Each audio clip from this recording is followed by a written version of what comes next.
Hi, and welcome back. We're so thrilled you're joining us for part 4 of Making Your Case. Tasha Littles and myself are thrilled to be presenting to you once again about how you can make change happen. So my name is Lisa Math, and I'm the co-director of the Family Star and United Families for Children's Mental Health statewide programs for Family Network on Disabilities. And we're thrilled you're here. So give me just a minute. Let me put up the screen and we'll get started. So again, we want to thank you for joining us, and we're really happy to have you. Tasha, why don't you give us a little bit of your background? Sure. I am the director of Parent Support Network, and we support families in the Central Florida area. We have 21 school districts that we support, helping families navigate through the existing special education system. Great, and we are going to share more about what our projects do in the state to help you and other professionals in the state in a little bit. But first, we're going to get into who we are as an organization. So FND is a 501c3 statewide organization helping families, educators, professionals, and providers. And we are funded through the Department of Education, Department of Health, Health and Human Services, and the Substance Abuse and Mental Health Services Administration. So we really do get information, resources, and funding from various reputable organizations in our government. And we're really happy that we're able to support all of the people that we work with at no charge to them because of this great funding. So FND started back in 1985 as a grassroots living room movement. Basically, a bunch of families that were struggling to get the resources they need for their loved ones were in a living room talking about how can we make the change in our system. And here we are 35 years later, a statewide organization that's well recognized, well run, and very much turned to by many professionals as well as families to get the services and the information they need. What makes us really unique is that we are peer-driven and a family-driven organization, meaning that most of our board of directors, our management team, and frontline staff either are individuals with a loved one with a disability that they support, or they themselves have a disability. So we really bring that lived experience to the table, and I think that makes the difference in how we operate. I do need to point out that FND and our staff, we are not attorneys, we're not doctors, we're not mental health clinicians, we don't offer any legal or medical advice, but we are here to support you and your loved one and those that are serving those communities through information sharing, resource linkage, training, and support on an emotional level. So let's get started. Today's presentation on making your case is going to be part 4, visit with your legislators. So you've hopefully joined us for the first 3. If not, they are archived on our Facebook pages. We have them on the FND Family Star page and FND PSN pages on Facebook for you to access at your convenience. So I'm going to pass it over to Tasha. Thank you, Lisa. So our first 3 modules, becoming an advocate, right? Telling your story, right? And now we're talking about visiting with your legislatures. Oh, the importance of advocacy. How could I forget that? That's what this is all about, making your case. So today in this module, visiting with your legislatures, we're going to go over these components: identifying as a constituent, sharing your concerns, follow up and how to follow up, legislative days, why they're important, and more tips that we have learned as we have gone on and told our stories and made our cases. So next slide. All right, day at the Capitol. Meeting with your legislatures is one of the most effective ways that you can influence the legislative process. So members are more likely to support the positions that their constituents feel strongly about. So there's no better way to display your passion on an issue than to visit on Capitol and face-to-face meetings. Once you have your meeting set, and this appointment should be set well in advance, so you'll need to prepare on what to expect. You can meet as a group prior, senior legislators, to get the rundown. You can take several people with you. You can a diverse group, particularly to people who are affected by the same issue. You want to identify your main message before the meeting, determine what the main messages that you want to convey will be. And for instance, please play a leadership role in advancing policies to reduce the threat of global warming. That would be like one example. Or please vote for bills that will reduce global warming pollution. Determine the role you have for the participants. So if more than one person is going in that group, then you want to make sure who you're designating to speak and who the group leader is going to be to open and close out those statements with the legislatures. And you want to prepare in advance, and you definitely want to practice. Since technology has evolved, especially during this time, it's great to practice on Zoom if you have a Zoom platform. Maybe you can record yourself on your own video or on your iPhone or your iPad, any piece of technology, to kind of see if you are putting the main point and you're getting your message across. You also want to prepare applicable material. So those one-pagers that we talked about in the previous module, you want to make sure those are handy. When meeting with your legislator or staff person, you want to try to limit your leave behind materials to 1 to 2 pages. And include details on where this information can be found online. Tasha, I just wanted to mention, we talked in the last one about public speaking and some tips for that. When you're practicing, and you mentioned practicing and recording on your iPhone, remember, it's not just what you're saying, but it's how you're saying. It's your body language, your stance. So you want to make sure that you're looking at how you're presenting as well as what you're saying and what you sound like. Thank you, Lisa. Next slide. Yep, this is the next one. Okay.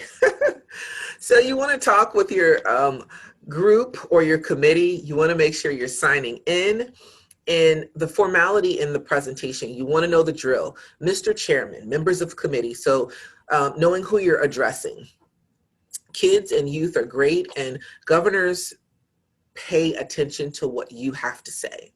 So because these issues are real, you don't want to be turned into numbers. That's why this is that's why it's so imperative that you structure, organize, and tell your story effectively. And you want to answer questions. Answer all the questions that are asked. If you don't know the answer, say that you don't know the answer, because credibility is the most in this when you're meeting with your legislatures. And you also want to provide maybe a written testimony. If you have prepared, submit it to the committee staff and make sure it gets on the record.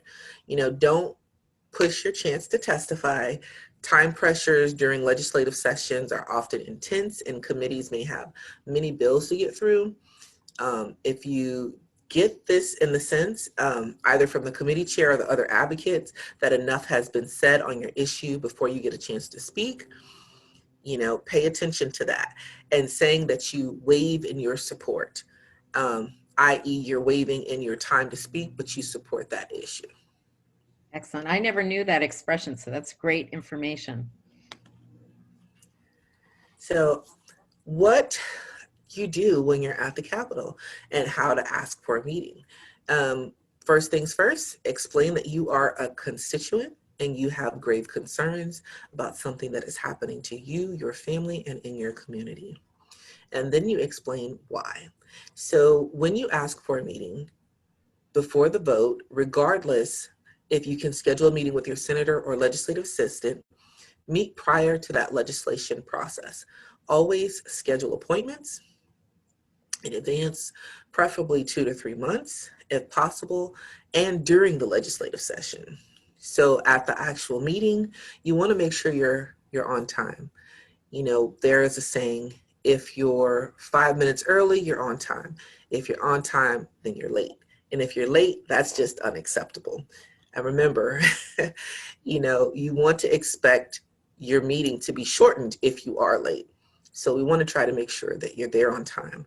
So being a part of that group and being a part of being on time, you want to make sure if everyone is going to be at the Capitol, that you know the routes, You know, the parking situation, maybe visit the day before. I think we're going to go over that a little bit more in the presentation, but it's good to keep that on your radar. So you want to be flexible when you're asking for a meeting, when you're at the Capitol. There's a number of things that happen that might seem unusual, and asking to meet standing out in the hallway. The member may be called away to vote during your meeting. You know, you have a meeting scheduled with the member, and due to last minute changes, it's bumped, or you may find yourself meeting with the staff person instead of that legislative decision maker. You know, hall meetings, don't be insulted. You know, if the staff suggest a hall meeting, it simply means that their office is either too small, or the number of people in your group or another meeting is already happening. You know, if a vote is called in Congress, members only have about 15 minutes to get to the House or the Senate floor to record their votes. So no proxies are allowed. And if the vote closes before the members make it to the floor, they're marked as not voting. So we definitely want them there to vote on those issues. So if you cannot attend your meeting with your legislator that you've already had scheduled, then you are the only one planned to go, it's common courtesy to cancel. If there are other people scheduled to go, check with them to make sure that someone will be attending. And then, of course, the 5-minute rule. You must be prepared to deliver your message effectively in no more than 5 minutes. With the possibility of votes and schedules and late and last minute emergencies, 5 minutes may be all the time you have. Next slide. Yep. So when you're going to the Capitol, and we're continuing again on that day at the Capitol theme in the presentation, it's important that you introduce yourself to the legislator, the staff, and the aides. Do not minimize the impact that staff members and aides can have on helping to move your mission forward. They have the ear of the legislator, and many times they're the ones who are going to get that information to them. So be cordial, treat them with the same respect you're going to treat the legislator. Tell them your name, where you're from, and that you are a constituent of their community. If you are representing an organization, you make sure that you tell the name, where the group is located, and the size of the membership that they have. If you're associated with a specific institution, identify it in the field of study that you're coming from, for example, ecology. If you have any family, social, business, or political ties to that legislator, make sure you mention them. At a minimum, you want to thank them for taking the time to meet you. Remember to always dress nicely in business attire. And when we say business attire, things are tucked in and ironed, and you don't look like you just rolled out of bed. If you're meeting in Washington, D.C., business attire is actually required at the Capitol. So you want to state clearly and concisely what the issue is you want to discuss, what your position is, and what action you want the member to take. Again, when we're talking in small time constraints, we have to be to the point. If they ask questions, the legislator can answer yes or no. Make sure that they are not questions that require lengthy answers. Always be polite, but try to press them for a commitment if you can. You want to stress how that issue will affect that legislator's district or state. If possible, tell that personal story. We talked about that before in the telling your story, how personal stories make imprints on individuals much more than facts. Use that to your advantage. If you have a business card and you were not able to get an appointment, make sure that you ask if you can stop by and drop that off, or drop off some materials with that. Let them know what your interest is. It is not appropriate to camp out at their doorway and demand that somebody talk to you. And remember, you cannot give any gifts to a legislator or their staff. That is actually an illegal act. So you want to make sure that they are not feeling pressured to vote for anything. And you don't want them to have to tell you that they can't accept the gift, because that's awkward for them as well. So what is it like to work with their staff? Remember, I said before, don't ignore them, because they usually have the ear to the legislator. The staff of a senator or representative is of tremendous importance in the process. they are relied on heavily by the legislators to do a lot of the legwork and the research that they need to get that type of information. They may have issue area expertise that they rely on for advice and guidance. So when it comes to a specific topic, find out which of those aides or staff members is focused on that issue. To have maximum impact with the senator or representative, you'll need to cultivate strong relationships with this staff member. Keep on top of that. Think of them as a gatekeeper. They're the ones who are going to open that gate for you to get to the legislator or to get that information to them, get their email addresses. And many times they are the ones that are reading through the emails before they actually get to the legislator. They do read and process everything before it's forwarded. It's very important to never ever indicate that you were disappointed to be meeting a staff person instead of a legislator. They are critical in the process and can make things happen for you. Remember, with the Florida House of Representatives, we have one aide for each representative who also acts as the assistant during the Senate session, and during the Congress session, and the Florida Senate. Each senator has 2 aides. So remember, these are the people that can move things forward for you. Help them help their boss. These staffers are human beings. They work on things because they care about it. Tell them your story. You want them to be buying into what your story is so they can sell it to their bosses. If you do get a meeting with the senator, don't bring more than 5 people. There may be times that a larger group may be appropriate, but you'll find that out when you have that conversation with the staffers. If you have more than 5, you may end up standing in the hallway and there's more distraction and less opportunity for conversation. And then you want to close the deal. Ask for their support. Take pictures, post it on social media. All of these representatives and senators now are media savvy, they're social media savvy. They know that that works in their favor the more exposure they get. So you want to post those appropriately and with appropriate information. And so that way you can make sure the message gets heard in various platforms. You also want to make sure that you let them know that you're going to post so that you show that you're engaging with that platform. And as Senator Rubio once said, if you want me to pay attention, you need to start tweeting me early. Well, that's a giveaway right there. So, agendas and one-pagers. We talked in the previous workshop about bringing information and materials. So this could be an opportunity for you to give them concrete bullet point type information so that they can learn quickly about your issue. It could be a page describing advocacy goals that you have, policy recommendations, provide brief background on the issue, and include analysis to back up the facts and the data on why that policy will be an important issue.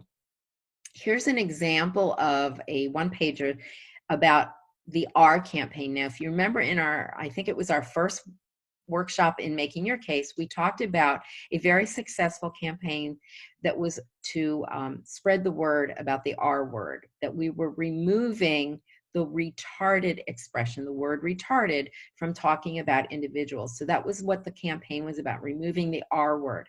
So policymakers, since they seldom have the opportunity to read all the legislation and the literature that's sent their way to understand and educate themselves, they really rely on short, well-written documents that explain to the staffer, the policymakers, what it is that they need to know about the issue and what it is, the impact that it will make if it is agreed to. So again, one-pagers should not be more than 1 page. They should not be lengthy. Use bullet points to accent the concepts and the content that you want to highlight, and list all the arguments in favor of why this should be used as a platform and the counter arguments that might be addressed in that issue making. So talking tech, follow-up is critical. We all have technology. We need to use it to our benefit. So you want to research your legislator. We talked about this early on. Get to know who you're speaking with, how they identify, what is it that they're passionate about. Learn something about their personal, professional, and legislative concerns, as well as that district that you live in. The Almanac of American Politics and Politics in America are both useful resources in addition to online research. You want to engage the public by using media, social media, petitions, letters, emails, and other grassroots strategies to engage as many people as possible. Remember to use hashtags on your tweets, when you're posting on Facebook. And if you don't use Twitter or Facebook, that's okay. Email your Congress, your council, or your network and tell them about this campaign. Spread the word any way you can. Post links and resources from that campaign to your website so that others can do their homework and learn as well. You also want to use research and technology to help you understand the information available that's free on the legislative websites as well. What are the bills? What are the amendments? What are the committee packets? What are the videos of the committee meetings that have taken place? Know your way around this. Once you have a great issue that you want to share, follow it closely. Learn everything you can. Read through specialized newsletters, get online subscriptions, become an expert on that material. So legislative days are interesting. When you walk into a legislative office, you do not be surprised about how chaotic it may seem. As Tasha talked earlier, that the process of being in part of Congress is that they're on call, and at any time they can be called to the floor to vote and do other things. So we need to be aware that the information that we want to share may not be readily accessible. So there are specific days that you can target with your mission. The Disability Awareness Day at the Florida Capitol has new dates every year. The Florida Developmental Disabilities Council, FDDC, and ARC of Florida sponsor this at the Capitol, usually in March. Now, of course, this year in March, as we know, we were shut down by the pandemic, but I'm sure that they're going to be looking at having that possibly in a virtual platform.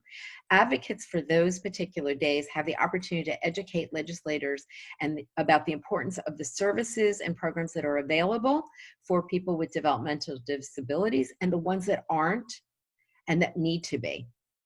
Attendees at the in-person sites also get to visit exhibits that talk about all of the developmental disability programs in Florida and the services that are available. And then they have a rally and a press conference where the governor and lawmakers are invited to speak. You might want to remember to look out for this particular Disability Awareness Day coming up in the next March. Okay, Tasha, I think you're going to be talking about this one, I think. Okay, Children's Week. Children's Week usually happens in January or February, and it's slated to happen in April for 2021 due to COVID and the pandemic. So you want to make sure that you're looking out for those new dates and making sure you're subscribed to some of those newsletters that are going to push out information about Children's Week. Next slide. Mm-hmm. I love tips, and I'm sure you all do too. So here's tip number one: educate before you legislate. So you want to make sure that you're doing your research. Before contacting your elected official, take the time to educate yourself about the issues and the underlying proposed legislation. This involves not only reading and rereading the legislation carefully, but also reviewing the existing laws, if there are any, affected by the legislation and identifying key supporters. You also want to know who the opponents are of those bills or that legislation in their respective positions. You want to educate yourself on the town, school district, legislature, etc. Do your homework. For legislation, know the bill number and what the bill's about. You also want to know, for funding issues, you want to know how much it's needed to, excuse me. You also want to make sure that you're ready to describe the issue and why it's important to your community. And final tips, you want to make sure that you're on time. You want to make sure that you take time. Do not take more time for the meeting than you have already scheduled with the legislator. Answer questions honestly. And if you don't have the answer, offer to get back with them or their assistant to produce and give them more information. You want to make sure that you are a good listener, and you want to ask questions that will keep your agenda in focus. And also plan a condensed version of your presentation in case that meeting is shortened. And you also want to make sure you're flexible, because we're asking their time, and we want to make sure that if there is an emergency, we're flexible and can still get our point across. Next slide.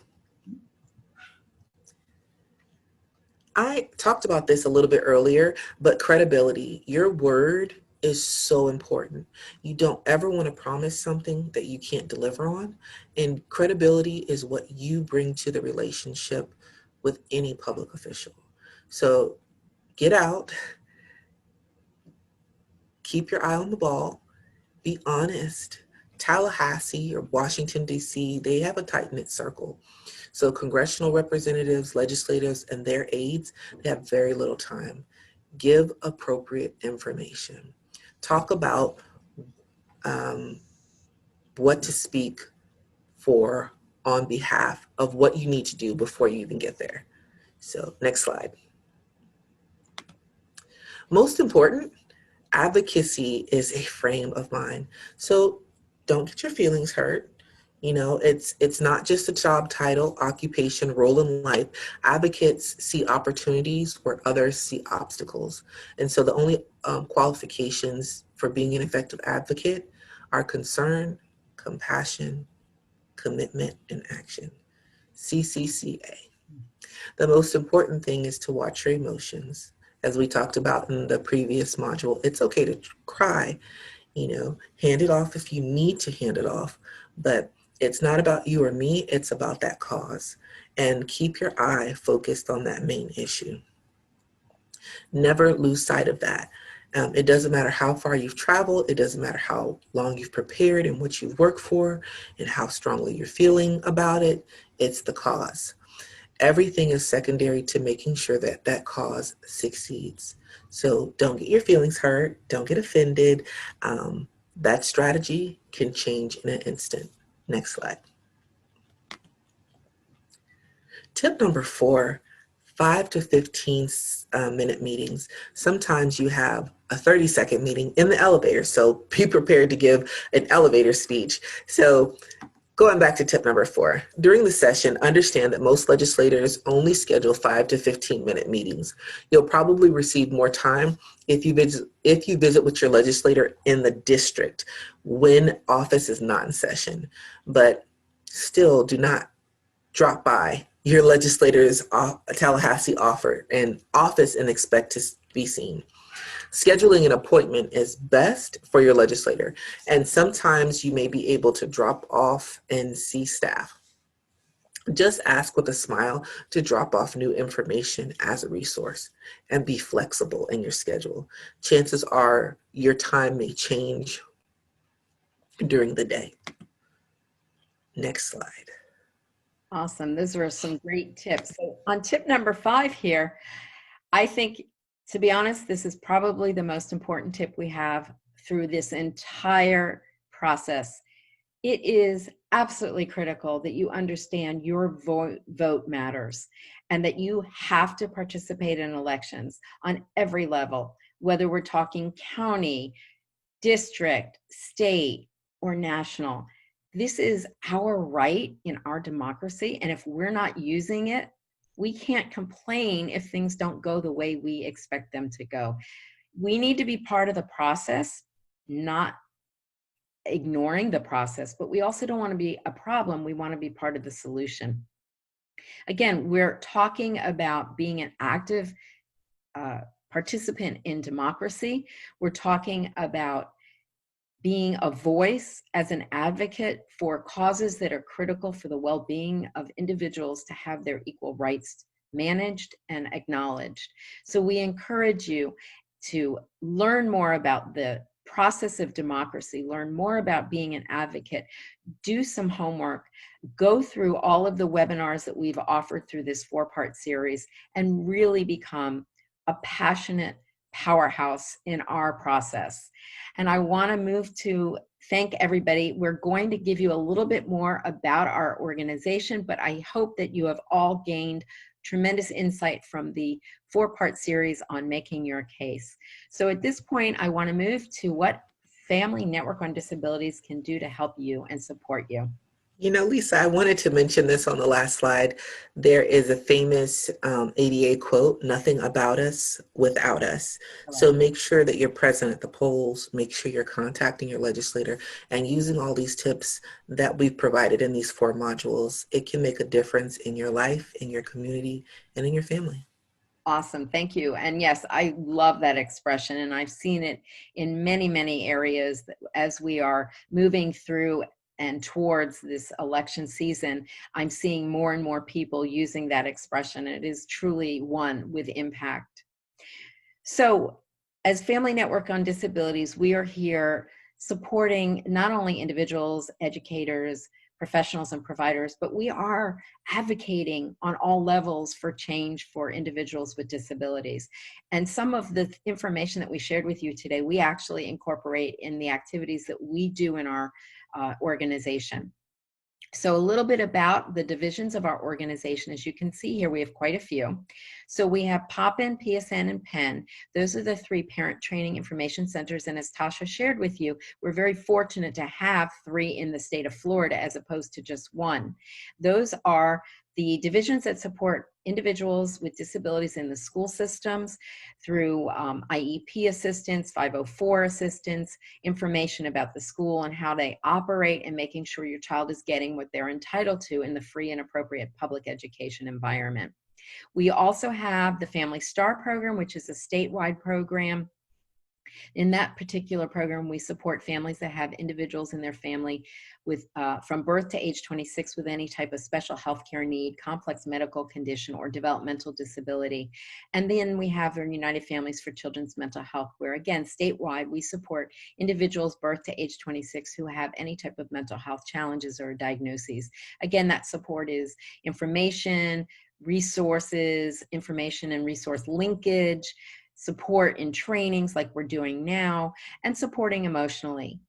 So we also have a trust division where we support individuals who may need legal advice on setting up a special needs trust. And then we have our Advocates program, which is a very unique program that reaches out to fathers who are raising loved ones with disabilities and trying to meet their unique needs. And you can see a lot of our advocates on our individual Facebook pages too. So I know FND PSN and FND PIN, we've done a lot. And FND Poppin as well have done a lot with dads. In particular, FND PSN did a Dad Day last month where we highlighted 5 dads and their uniqueness as they navigate the special needs world.